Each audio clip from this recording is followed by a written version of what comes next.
जनतेच्या समस्येच्या बातम्या। वडगाव बंधाऱ्याची पाण्यात असताना पाहणी, ग्रामस्थांनी उपस्थित केला सवाल।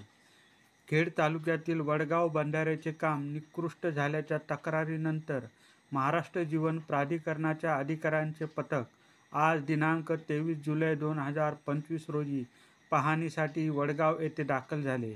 मात्र कोकणात सुरू असलेल्या मुसळधार पावसामुळे हा बंधारा संपूर्णपणे नदीपात्रात बुडालेला असताना अशा स्थितीत नेमकी कोणती पाहणी करण्यात आली, असा सवाल ग्रामस्थ सचिन अनाजी मोरे यांनी उपस्थित केला आहे।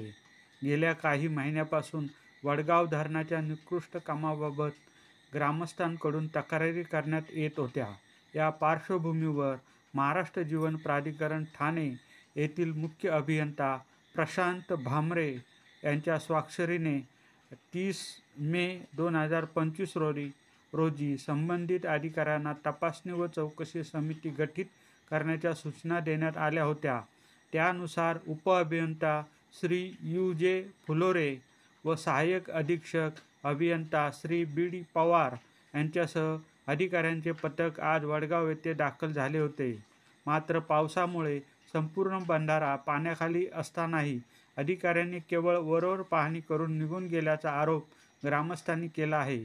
या पाहणीला फारसा अर्थ उरलेला नसून ती केवळ औपचारिकता ठरत असल्याची भावना गावकऱ्यांतून व्यक्त होत आहे। बंधाऱ्याचे काम निकृष्ट झाल्याची तक्रार आम्ही वेळोवेळी केली होती। आजही बंधारा संपूर्ण पाण्याखाली असून देखील पाहणी झाल्याचे दाखवले जाते, तर नेमकी पाहणी कशी झाली हा केवळ दिखाऊपणा आहे, असा सवाल तक्रारदार सचिन मोरे यांनी केला।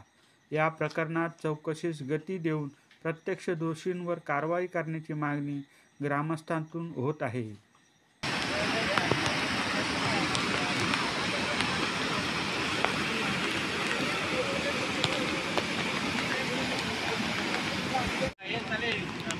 आता मेची गोष्ट आणि येऊन फक्त लाली पावडर लावून निघून गेला। ही कुणाची रिस्पॉन्सिबिलिटी आहे?